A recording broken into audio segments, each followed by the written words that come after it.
tous. Dans cette nouvelle série Un texte, une modélisation, nous allons à chaque fois aborder un nouveau sujet qui peut venir d'une science, d'un problème concret. Nous allons présenter une modélisation de ce problème, puis une étude mathématique et enfin une simulation numérique.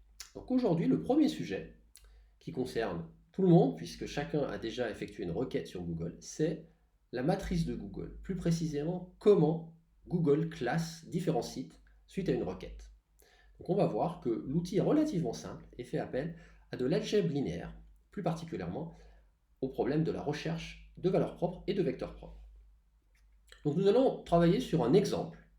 Donc l'exemple en question, il contient 10 sites que vous voyez ici. Et la question est de savoir, entre ces sites, on a un certain nombre de liens, quel sera le site le plus pertinent qui répondra à notre demande. Donc auparavant, nous allons définir différentes matrices. Première matrice, c'est la matrice de connectivité du réseau, c'est-à-dire c'est une matrice formée de 0 et de 1, et CIJ vaut 1 si le site J pointe sur le site I. Donc par exemple, si je prends ce lien-là, on aura C de 4, 3 égale 1. On va noter ensuite NJ, le nombre de liens d'un site donné, c'est-à-dire par exemple, nous sommes en colonne ici, de la matrice C, donc par exemple ici, N3 égale 2. Donc pourquoi? Parce que l'on va pondérer les liens par le nombre de liens. C'est-à-dire qu'au lieu de la matrice C, on va considérer la matrice Q, où on a pondéré chaque lien par un nombre de liens NJ. Donc on a toujours 0 sur certaines colonnes. Et ensuite, justement, d'un point de vue mathématique, on va avoir besoin d'une matrice à coefficient strictement positif. Donc on va introduire des coefficients non nuls partout. Sur chaque colonne où on avait des valeurs nulles, on va mettre 1 sur grand N.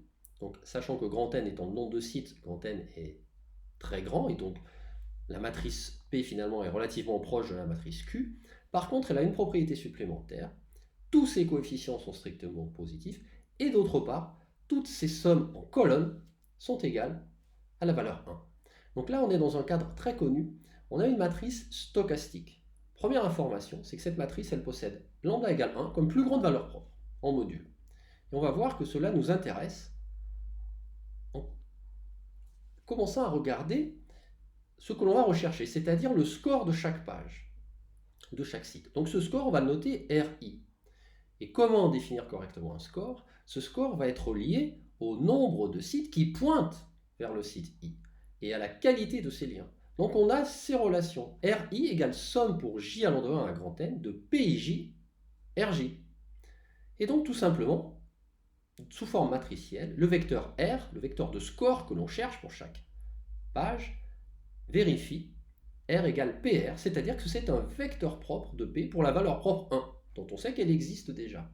Simplement, on ne sait pas encore si ce vecteur est unique, peut être correctement défini, à coefficient strictement positif, et pour cela, on a besoin d'utiliser le théorème de Perron-Frobenius. Donc on va légèrement à nouveau transformer la matrice P en une matrice A, qui est définie ici comme une combinaison de P, alpha P, avec alpha proche de 1, mais strictement plus petit que 1, plus 1 moins alpha, fois la matrice qui a des 1 sur grand N partout, c'est-à-dire, quelque part, c'est le réseau où tous les liens existent.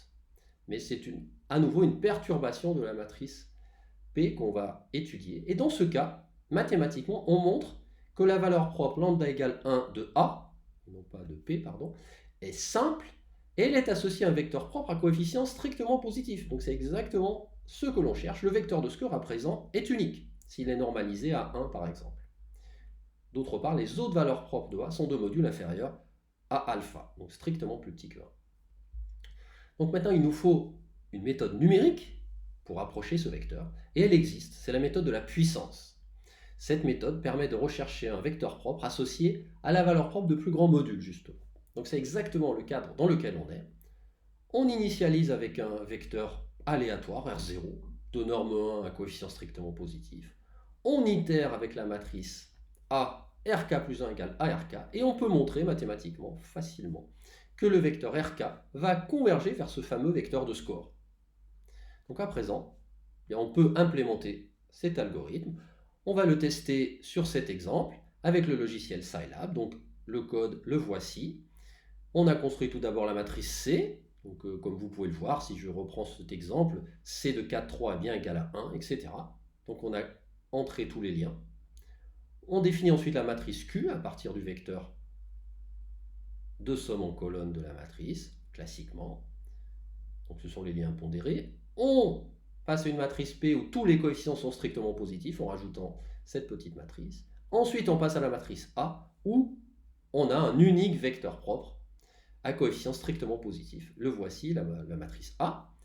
Et donc ensuite, à présent, on applique la méthode de la puissance en initialisant avec un vecteur aléatoire x0 normalisé à coefficient strictement positif. Et on va voir ce qu'il se passe. Voilà le résultat. Donc on voit qu'au bout de 20 itérations, le vecteur R, chaque composante a convergé vers des valeurs entre 0 et 1, bien sûr. La plus grande, c'est 0,28. Et si on multiplie pour avoir des pourcentages, on s'aperçoit que c'est la 8e composante qui a une composante la plus élevée, devant la 9e, la 7e, etc. Qu'est-ce que ça veut dire sur le réseau? Ça veut dire que Google sortira ce classement 8, 9, 7. C'est-à-dire que c'est le site 8, en fait, qui est le plus pertinent dans notre requête. Pourquoi? Parce qu'il a un site 7 qui a un lien riche, qui a un lien validé par tous les autres utilisateurs, et ce site 7 a choisi de pointer vers le site 8.